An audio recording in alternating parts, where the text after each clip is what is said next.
Merci Monsieur le Président, merci aux rapporteurs pour leur travail. Il y a plusieurs mois, à l'issue de la commission d'enquête populaire menée par notre groupe parlementaire, j'ai saisi la Défenseure des droits sur les diverses violations des droits et libertés fondamentaux occasionnées pendant les Jeux olympiques et paralympiques de l'été 2024, à savoir les violations du droit au respect de la vie privée, de la liberté d'expression, d'opinion et de manifestation.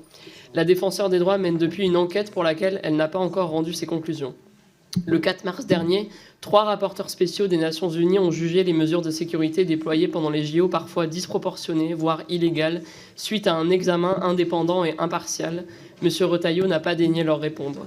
Ces experts évoquent notamment une surveillance sans précédent, celle des drones et de la vidéosurveillance algorithmique faisant appel à l'intelligence artificielle, mais aussi des pouvoirs légaux trop imprécis et étendus, citant l'exemple de mesures individuelles de contrôle administratif et de surveillance, les MICAS, soit le nom donné aux assignations à résidence depuis la loi SILT qui a inscrit l'état d'urgence sécuritaire dans le droit commun.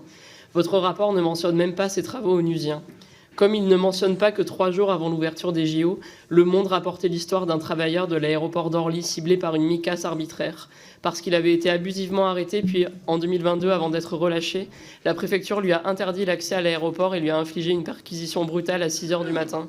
Il en a perdu son emploi. Ce monsieur a tout perdu, sa vie est brisée, pour rien. Et les JO de Paris ont vu exploser ce nombre de MICAS, 559 en quelques semaines, soit 50 fois plus que la moyenne habituelle. Vous le reconnaissez, il y a une utilisation extensive des MICAS, manière évasive de dire que leur utilisation est hors de contrôle.